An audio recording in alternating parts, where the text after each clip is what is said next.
लग्नानंतर होईलच प्रेमच्या आजच्या भागाची सुरुवात होते मानिनीपासून. तर आता इथे मानिनी फोनवर बोलत असते आणि म्हणते की हो हो सरलाताई, हो माहिती आहे मला की मंगळागौरसाठी वेळच झालाय असं म्हणत असते त्या मानिनीने. तर पाठीमागून रम्या आणि वसवत्या ऐकत असतात हे सगळ्यांनी बघत असतात. हो तर असं म्हणते आता मानिनी, सगळ्यांच्या फुगड्या खेळून झाल्यात, फक्त आम्हीच मागे पडलोय बघा असं म्हणते आता मानिनी. पण काय करणार हो, थोडासा प्रॉब्लेम होता म्हणून, आणि पहिली मंगळागौर आहे ना हो मुलींची, मग ती व्हायला हवीच ना असं म्हणते मानिनी. म्हणूनच अचानक ठरवली आहे आधी अगदी उद्याच असं म्हणते आता मानिनी. तर आता वसवत त्यांना शॉक बसतो. या हा सुनेना घेऊन नक्कीच आपण खेळू ना सगळे खेळ, मी वाट बघते हा तुमची असं म्हणते आता मानिनी. आणि आता ती निघून जाते तिथून. तर आता इथे वसवत त्या रम्याला म्हणते, म्हणजे मानिनी उद्या ती तिच्या सुनांची मंगळागौर करणार आहे, बाहेरच्या बायका घरी येणार आणि त्या सगळ्या जणी आपल्याला या कपड्यांमध्ये बघणार असं म्हणतात आता वसवत्या. तर आता रम्या म्हणते, बापरे आता आमची बदनामी होणार. ती तर होणारच आहे रम्या असं म्हणते आता वसवत्या. पण मला ना बाहेरच्या लोकांसमोर यांची लाज काढायची असं म्हणते आता वसवत्या. तर आता रम्या इकडे तिकडे बघते आणि म्हणते, म्हणजे आता काय करणार आहेस तू आई? तर आता वसवत्या म्हणते, त्या दोघींची मंगळागौर ना मी आता सहजासहजी नाही होऊ देणार. ह्या मानिनीच्या सुनांना मला अद्दल घडवायची आहे. एक काम करते, त्या दोघींच्या साड्यांमध्ये खास खुजलीची पावडर टाकूया का असं म्हणते तेव्हा स्वतः. अगं असं म्हणते तर रम्या, अगं ऐक ना, फुगडी काढताना खास पडेल त्यांना असं म्हणते तेव्हा स्वतः. नाही नाही नाही, तर एक काम करूया, तू नंदिनीच्या साडीचा ब्लाऊज कसा फाटला होतास ना तसंच कर काव्याच्या बाबतीत असं म्हणते तेव्हा स्वतः. हे बघ आई, तू ना हवं ते कर, पण मला माझा काही संबंध नाही तुझ्याशी असं म्हणते आता रम्या. तर का ग तू असं बोलतेस असं म्हणते तेव्हा स्वतः. कारण तू काही बोलतेस असं म्हणते आता रम्या. हे बघ, ह्या घरात कुणीही शिकलं ना तरी सुद्धा आपल्यावरच संशय घेतील सगळे, अशी परिस्थिती आहे असं म्हणते तर रम्या. एकतर इतके उद्योग करून सुद्धा त्याने आपल्याला या घरात राहून दिलंय, पोलिसांकडे दिले नाही, ते नशीब समजतो असं म्हणते तर रम्या. चालली लगेच खास खुजलीची पावडर टाकायला असं म्हणते तर रम्या. हो असं म्हणते तेव्हा स्वतः. इथून पुढे काही दिवस ना रुग्णातल्या का सुद्धा विचारू नकोस तू असं म्हणते तर रम्या. म्हणजे आपली जी बदनामी होणार आहे ती सहन करायची असं म्हणते तेव्हा स्वतः. आणि सगळेजण आपल्यावरती जे दात पुढे करून फिदी फिदी हसतील ते बघायचं असं म्हणते तेव्हा स्वतः. कारण आपल्या वेळेनुसार ही आपली वेळ नाही आहे, तू समजून घे ना आई. उगीच डोक्यात काहीतरी भलतं सलतं घालून घेऊ नकोस असं म्हणते तर रम्या. वाटेल तशी वागू नकोस प्लीज प्लीज असं म्हणते तर रम्या. तर आता स्वतः म्हणते, कळलं हा, आता ना उद्या मठ्ठ चेहरा ठेवते आणि घरामध्ये जे आनंद उधळणार आहेत ना ते बघत बसते. अशी हे मोलकरणीसारखे कपडे घालून आपण राब राब राबायचा आणि मानिनीच्या सुना मात्र तयार होतील, नटतील महाराणीसारख्या मंगळागौरीसाठी असं म्हणते आता वसवत्ते. तर आता सकाळ झालेलं दाखवले बघा प्रेक्षक हो. तर आता इथे नंदिनी तयार होते मंगळागौरीसाठी आणि इथे काव्य सुद्धा तयार होते मंगळागौरीसाठी. तर आता जीवा येतो आणि तो नंदिनीला बघतो आणि तिला बघतच राहतो बघा तो प्रेक्षक हो. आता तो तंद्री लावून बघत असतो नंदिनीकडे. सांगा ना, बरी दिसते का मी असं म्हणते आता नंदिनी जीवाला. तर आता जीवाला काय बोलायचं समजतच नाही. हा असं म्हणते आता नंदिनी. नंदिनी तू ना आता एक मिनिट असं म्हणतो आता जीवा. तर आता तो शिटी वाजवण्याचा प्रयत्न करतो. तर आता नंदिनी हसते. हसायला काय झालं असं म्हणत होता जीवा. सॉरी, तुम्हाला शिटी सुद्धा मारता येत नाही असं म्हणते आता नंदिनी. ते असं म्हणतो आता जीवा. माझ्यावर संस्कार आहेत ना देशमुखांचे असं म्हणत होता जीवा, त्यामुळे असली गोष्टी मी शिकलोच नाही असं म्हणत होता जीवा. तर आता नंदिनी म्हणते, म्हणा ना जमत नाही म्हणून. तर आता जीवा म्हणतो, तू हसतेस माझ्यावर, तुला तरी जमते, आपल्याला जमत नसेल ना तर दुसऱ्यानं चिडू नये असं म्हणतो होता जीवा. तर आता नंदिनी शिट्टी मारते जोरात. तर आता जीवा बघतो आणि शॉक्ड होतो नंदिनीला शिट्टी मारायचं बघून. तुला सॉलिड जमतं यार असं म्हणत होता जीवा, पण तुम्हाला जमत नाही असं म्हणते नंदिनी. तुम्ही आजीच्या तालमीमध्ये जेवण शिकलं पण शिटी मारायला नाही शिकलात असं म्हणते आता नंदिनी जीवाला. नाही शिकवलं तुम्हाला कोणी शिटी वाजवायला असं म्हणते आता नंदिनी. तर आता जीवा म्हणतो, मला मुद्दाम शिकवलं नसेल शिटी वाजवायला आजीने असं म्हणतो होता तो. कारण लग्नानंतर माझ्या बायकोने मला लग्नानंतर शिट्टी मारायला शिकवावं म्हणून असं म्हणत होता जीवा. फार नवटकी आहात तुम्ही असं म्हणते आता नंदिनी. प्लीज शिकवशील मला नंदिनी आता शिटी वाजवायला असं म्हणतो आता जीवा. हे बघ, लोक म्हणतात की नवऱ्याची शिट्टी बायको वाजवते लग्नानंतर, तर आता तू मला शिट्टी वाजवायला शिकव ना असं म्हणत होता जीवा. शिकवशील ना तर सोपा आहे हो असं म्हणते आता नंदिनी. शिकव असं म्हणत होता जीवा. हे बघा, जीभ आहे ना टाळूला वरशी चिकटवायची, ट्विस्ट करायची आणि हे बोट आणि हे बोट असं मध्ये ओठा ठेवायचा आणि फुंकर मारायची. हे बघा असं म्हणून आता नंदिनी शिकवते त्याला शिट्टी मारायला. तर आता जीवा ट्राय करतो. तर आता तिची शिट्टी मारायला त्याला जमतच नाही. नाही जमली नाही, पण सोपं आहे असं म्हणते आता नंदिनी. सोपं आहे असं म्हणतो आता जीवा. परत ट्राय करतो म्हणतो तर तरी त्याला येतच नाही बघा प्रेक्षक हो. फुस फुस होत असतं ते. तर आता एवढ्यातच काय हार मारताय तुम्ही, चला ट्राय करा असं म्हणते आता नंदिनी. हे बघा चला. तर आता नंदिनी हात धरते तिच्या तोंडात, तर बरोबर तिला शिटी मारायला येते. बघितलं जमलं की नाही असं म्हणते आता नंदिनी तिच्या तोंडात हात ठेवल्यावर. तर आता तिला समजतच नाही की तिने त्याच्या तोंडात हात ठेवलाय म्हणून, म्हणजे बोट ठेवलंय ते. तर आता खूप फनी सीन दाखवले बघा हे प्रेक्षक हो. तर आता जीवा तिला शिट्टी वाजून दाखवतो. म्हणजे जीवा बहुतेक नाटक करत होता बघा प्रेक्षक हो. तर आता नंदिनीला शॉक बसतो की जीवा हे काय करतोय म्हणून. तर नंदिनी तिथून निघून जाते बघा प्रेक्षक हो. आज चकाचक बाई खरंच खूप छान दिसते असं म्हणत होता जीवा. तर आता तो परत शिट्टी वाजवायला घेतो आणि आता तो हसतो.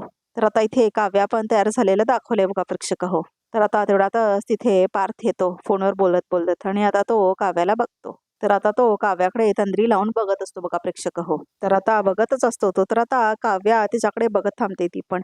हे काय करतायत हे आणि तंद्री लावून काय बघतायत माझ्याकडे म्हणून. तर आता बघता बघता त्याचा फोन पण हातातून पडतो बघा प्रेक्षक हो. तर आता इथे पार्थ खूप खुश होऊन बघत असतो काव्याकडे. तर आता काव्या त्याच्यावरती पाणी मारते बघा प्रेक्षक प्रेक्षक हो स्प्रेनी. काय कुठे हरवलात असं म्हणते आता काव्या. नाही ते असं म्हणत होता पार्थ ते तर आता काव्या म्हणते काय तुम्ही एवढ्या नटलेल्या बघून शॉक लागला असं म्हणते आता काव्या. नाही असं म्हणत होता पार्थ. शॉक वगैरे नाही, बऱ्या दिसताय असं म्हणत होता पार्थ. छानच दिसताय म्हणजे असं म्हणत होता पार्थ. पिस्कारलेली मांजर आज क्यूट कॅट सारखी दिसते असं म्हणत होता पार्थ. काय असं म्हणते आता काव्या. क्यूट कॅट कायच कौतुक करताय तुम्ही असं म्हणते आता काव्या. कौतुक करण्यासारखेच दिसताय तुम्ही असं म्हणत होता पार्थ. एरवी ऍक्शन मोडमध्ये असता पण जेव्हा साडी मोडमध्ये असता तेव्हा छान दिसता तुम्ही असं म्हणत होता पार्थ. ही छान दिसते आहे तुमच्यावर असं म्हणत होता पार्थ. नाही ऍक्च्युली तुम्ही ही साडी नेसली आहे म्हणून त्यामुळे खुल्ली आहे असं म्हणत होता पार्थ. हा बरोबर असं म्हणत होता पार्थ. तसंच चाललंय. कौतुक करायला किती शब्दांची जुळवाजुळव करायला लागती आहे. देशमुख असं म्हणते आता काव्या. साडी छान आहे असं म्हणत होता पार्थ. छानच आहे साडी, मानिनी काकूने दिली आहे असं म्हणतोय आता काव्या. मला आणि नंदिनी ताईला पण हे असं म्हणून साडी आता ती दाखवत असते पार्थला. तर आता पार्थ म्हणतो हे बघा मी करतो थांबा, आणि आता तो निर्या करून देतो काव्याला. ह्या रेड फ्लॅगच्या जमान्यात पार्थ देशमुख तुझ्या आयुष्यात आलेला ग्रीन फ्लॅग आहे. सॉरी ग्रीन फॉरेस्ट आहे असं म्हटलेली असते ना अनिशा. ते आठवतं सगळं आता काव्याला. कधी कळणार ग तुला असं म्हटलेली असते ती.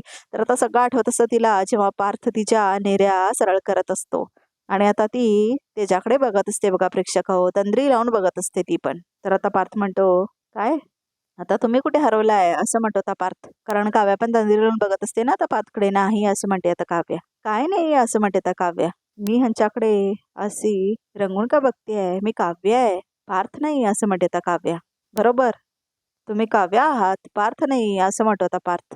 तर आता काव्या म्हणते एक मिनिट तुम्हाला माझ्या मनातलं ऐकू आलं असं म्हणते आता काव्या. तुमच्या मनातलं ऐकू आलंय असं म्हणत होता पार्थ. आता तुम्ही तुमच्या मनाचं कधी ऐकताय ह्याची वाट बघतोय मी असं म्हणत होता पार्थ. तर आता पार्थ निघून जातो तिथून. या सगळ्या अगदी वेळेवर आलात हा. मी आयत्या वेळी तुम्हाला यायला सांगितलं तरी वेळेत आलात. सगळ्यांचे मनापासून आभार असं म्हणते आता मानिनी. सगळ्या आलेल्या असतात ना मंगळागौर खेळण्यासाठी, त्यामुळे असं म्हणत असते आता मानिनी. आणि मानिनी पण तयार झालेली असते आणि घर वगैरे सगळं सजवलेलं असतं. तर आता मानिनी म्हणते अय्या देशपांडे वहिनी किती छान नटलाय, मस्त दिसताय तुम्ही असं म्हणते आता मानिनी. थँक्यू, तुम्ही पण अगदी गोंडस आणि गोजीरवाण्या दिसताय. हा दिसणारच. मानिनी ताईंच्या दोन्ही सुनांची पहिली मंगळागौर आहे असं म्हणतात त्या बायका. तेवढ्यातच इथे वसवत्या आणि रम्या या मोलकरणीच्या कपड्यामध्ये ज्यूस घेऊन येतात. दरवर्षी आम्ही पण असंच तयार व्हायचो असं म्हणते आता वसवत्या मंगळागौरीसाठी. आज काय दिसतोय आपण असं म्हणते आता वसवत्या. शी काय वेळ आली आपल्यावर, इतका त्रास कशाला करून घेतेस, तुझ्या वागण्यामुळेच तू हे सगळं ओढून घेतलेस असं म्हणते तर रम्या. तुझ्यासाठी केलेलं होतं सगळं असं म्हणते तर वसवत्या. तुम्ही दोघी तिथे का उभ्या आहात, या ना सरबत द्या असं म्हणते आता वसू आणि रम्या. तर आधी सरबत तर घ्या असं म्हणते तर माळीनी वसवत्या आणि रम्याला. आणि आता त्या मोलकरणीच्याच कपड्यामध्ये येऊन सगळ्यांना ज्यूस देतात बघा. तर आता प्रेक्षक हो त्या सगळ्या बायका आता बघत असतात रम्या आणि वसवत्याकडे. टक लावून बघत असतात काय चाललंय हे म्हणून कळतच नाही. आणि आता त्या वर खाली बघत असतात दोघींना. काय होत आहे ह्या वसूताई आणि रम्यासारखं काय दिसतायत असं म्हणतात त्या बायका. सारख्या नाही त्याच आहेत असं म्हणते त्या माळीने. काय हो वसूताई आज घरात मंगळागौर आहे ना आणि तुम्ही या कपड्यांमध्ये आणि या अवतारात असं म्हणतात त्या बायका. तर आता तेवढ्यातच काव्या आणि नंदिनी येतात. जैसे त्याचे कर्म असं गाणं म्हणते आता काव्या. का त्या बाई असं म्हणते आता काव्या. आणि आता नंदिनी पण बघते त्यांच्याकडे. रम्या असं म्हणते आता नंदिनी. वसवत्या थँक्यू. आम्ही येईपर्यंत तुम्ही जे काय हे सगळं सांभाळून घेतलं त्याबद्दल. जा ना, तुम्ही जा तयारी करून घ्या जा, असं म्हणते आता नंदिनी त्या दोघींना, वसवत्या आणि रम्याला. तर आता त्या दोघीही प्लेट्स ठेवतात, ट्रे वगैरे आणि जातात तयार होण्यासाठी. तर आता मानिनी म्हणते, "काव्या तू सगळ्यांचं खाण्याचं बघतेस का? आलेच हां," असं म्हणते त्या काव्याला मानिनी. तर आता नंदिनी ये ना, असं म्हणते त्या मानिनी नंदिनीला. "काय करतेस तू?" असं म्हणते त्या मानिनी. "तू काय आता वसुताईला आणि रम्याला खेळात सामील करून घेणार आहेस?" असं म्हणते त्या मानिनी. "मला तर त्यांचे चेहरे पण बघावेसे वाटत नाहीत." असं म्हणते त्या मानिनी. "बरोबर आहे तुमचं काकू. त्यांना माफ केलेलं नाहीच आहे. त्यांना शिक्षा झालीच पाहिजेत. पण आई, आता तुम्हीच बघा इथे किती बायका आहेत आणि या बायकांचा सोडा. आजच्या दिवशी आपण त्यांना असं अव्हॉइड करणं बरं दिसत नाही." असं म्हणते आता नंदिनी.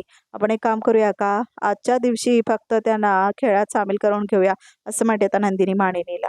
"कधी-कधी ना मला असं वाटतं की तूच माझी सासू आहेस." असं म्हणते आता मानिनी. "ठीक आहे, मी ऐकीन तुझं, पण एका अटीवर हां." असं म्हणते आता मानिनी. "मला खरंच त्या दोघींचे चेहरे बघायचे नाहीयेत. त्यामुळे त्या जर का येणार असेल तर त्यांना म्हणावं, चेहरे जरा झापून घ्या, पदर घ्या आणि मगच या, नाहीतर परवानगी देणार नाही." असं म्हणते आता मानिनी. "हो, हो, मी बोलते तसं त्यांच्याशी." असं म्हणते आता नानिनी. आणि आता नंदिनी जाते तिथून आणि सांगून येते म्हणते त्या दोघींना.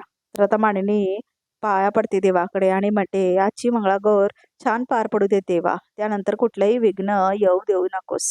"काय? आम्ही दोघांनी तोंडावर पदर घ्यायचं आणि मंगळागौरमध्ये सामील व्हायचं? नाही, नाही." असं म्हणतात आता वसुवती आणि रम्या. "असं असेल तर आम्हाला यायचंच नाही. आता नीट सांगते तर उगाच आडमुठेपणा करू नका तुम्ही दोघे." असं म्हणते आता नंदिनी. "आधीच आई नको म्हणत असताना सुद्धा मी तुमच्या वतीने बोलली आहे." असं म्हणते आता नंदिनी. "कारण आजच्या चांगल्या दिवशी तुम्ही दोघी डावेले जाताय, नको आहे मला." असं म्हणते आता नंदिनी. "त्यामुळे उगाच वाद घालत बसू नका. तयार व्हा आणि या खाली." असं म्हणते आता नंदिनी. "मी काय म्हणते नंदिनी, तुला आमची इतकी काळजी वाटते ना? मग आमच्या शिक्षा माफ कर ना." असं म्हणते आता वसुहत्या नंदिनीला. "हो नंदिनी, म्हणजे मला कळतंय की आमची अवस्था बघून तुला खूप त्रास होतो ना तुला." असं म्हणते आता रम्या. "कशाला मग स्वतःला त्रास करून घेतेस ना? त्यापेक्षा तू मामीशी बोल ना." असं म्हणते आता रम्या.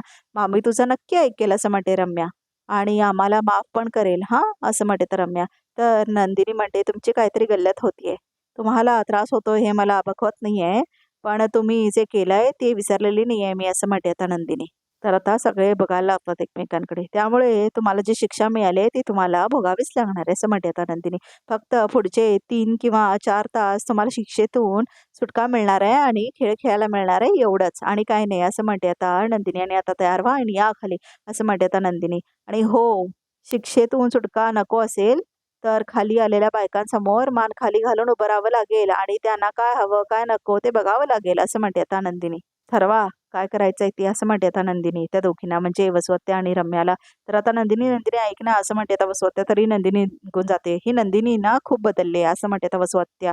"तिला दिसतंय आपल्याला त्रास होतोय, पण आपली शिक्षा काय माफ करणार नाही." असं म्हणते आता वसुहत्या. तर आता वसुहत्याच्या डोक्यात एक आयडिया येते. "नको ती शिक्षा. ऐक ऐक रम्या, आपण एक काम करूया, पटकन तयार होऊया, चांगले दागिने वगैरे घालून छान नटूया हां." असं म्हणते आता वसुहत्या. "काय उपयोग आहे का त्याचा?" असं म्हणते तर रम्या. "इथपर्यंत तर पदर घेऊन बोलवलंय खाली." असं म्हणते आता रम्या. "कोणी बघू पण शकणार नाही आपल्याकडे." असं म्हणते आता रम्या. म्हणे तयार होऊन ये. तर आता वसुहत्याला काय करायचं सुचतच नाही. "तुम्हाला सगळ्यांना वाटेल आपल्याकडची मंगळागौर इतकी उशिरा कशी काय?" असं म्हणते आता मानिनी. "पण मंगळागौर होतीये हे महत्वाचं आहे की नाही?" असं म्हणते आता मानिनी. "बाकी हे सगळे खेळ आपण सून म्हणून खेळलोय. आपण आता सासू म्हणून हेच खेळ खेळायला एक वेगळीच मजा येईल." असं म्हणते आता मानिनी. "पिहू, श्रेया या सगळ्या माझ्या मैत्रिणी आहेत आणि हा मंगळागौरीचे खेळ उत्तम खेळतात, छान नाचतात, गातात, तुम्हाला शिकवतात सुद्धा. आज ह्या सगळ्या आल्या आहेत ना, त्यामुळे खेळ रंगणार बघा नक्की." असं म्हणते मानिनी. "आम्ही पण आलोय." असं म्हणून आता पार्थ आणि जीवा येतात फोटोग्राफर म्हणून. "अरे तुम्हाला दोघांना कोणी बोलवलंय?" असं म्हणते तर मानिनी. "तुम्ही दोघे का आलात? मुलांचा इथे काही काम नाही, चला निघा." असं म्हणते तर मानिनी. "असं कसं आई, किती सुंदर दिसतेस तू." असं म्हणतो आता पार्थ. तर आता काव्या म्हणते, "थांबा." तर आता जीवा पण म्हणतो, "तुझी ही हौस, तुझा हा कार्यक्रम शूट करतोय आम्ही." असं म्हणतो आता जीवा. "कशाला?" असं म्हणते आता मानिनी. तर आता कशाला म्हणजे काय, बाबांनी सांगितलंय की त्यांच्या सुंदर बायकोचं शूट करा म्हणून. असं म्हणतो आता पार्थ. तर आता मानिनी म्हणते, "हो, तर आमची आई इतकी सुंदर दिसत असताना तिला आम्ही शूट करणारच ना." असं म्हणतो आता जीवा. आणि आता तो नंदिनीला शूट करत असतो. मानिनी, "अगं आई आई बोलतायत आणि नजर मात्र आपल्या आपल्या बायकोंकडेच आहे." असं म्हणतात आता त्या बायका. तर आता त्या सगळ्यांना एम्बॅरेसिंग झाल्यासारखं वाटतं बघा प्रेक्षक हो. बघते बघते मी पण बघते बरं का, नजर कुठे आहे तुमची ती, असं म्हणते आता मानेने. निघा निघा तुम्ही सगळे वर जा, असं म्हणते तर मानेने. असं काय, पहिली मंगळागौर आहे, आम्ही तर शूट करणारच, असं म्हणतो आता पार्थ. काही म्हणताय काय तुम्ही देशमुख, असं म्हणते आता काव्या. मीन्स नॉट अलाउड असं म्हणते ती. चला चला वर जा, असं म्हणतोय आता काव्या. मी पण बघतो, असं म्हणतो आता जीवा. तर आता नंदिनी म्हणते कसं बघतेच मी, जावा जावा असं म्हणते. आणि आता सगळ्या बायका जावा जावा वर जावा म्हणून त्या दोघांना हकलतात बघा प्रेक्षक, पार्थ आणि जीवाला तिथून. तर आता निघून जातात पार्थ आणि जीवा. तर आता आजचा भाग इथे संपतो. तर बघूया तर रिकॅपमध्ये काय आहे ते. तर आता रिकॅपमध्ये सगळेजण खेळत असतात मंगळागौरीचे खेळ. काव्या, नंदिनी, मानिनी वगैरे फुगडी वगैरे घालत असतात ते. आणि आता पिहू वगैरे पण खेळत असतात बघा प्रेक्षक हो. आणि खूप मोठा कार्यक्रम पण दाखवलाय आणि सगळेजण खेळत असतात गेम्स. तर आता दोन माणसं दाखवलेली आहे जी वेगळी असतात. तर आता काव्या आणि नंदिनी बरोबर वेगळी वेगळी माणसं फुगड्या करत असतात. तर त्यांचे कपडे म्हणजे साडी ओढतात, तर बघतात तर काय पार्थ आणि जीवा असतात ते दोघं म्हणजे. तर आता रिकॅप सुद्धा इथेच संपतो. तर प्रेक्षक हो, या चॅनलला नक्की सबस्क्राईब करा.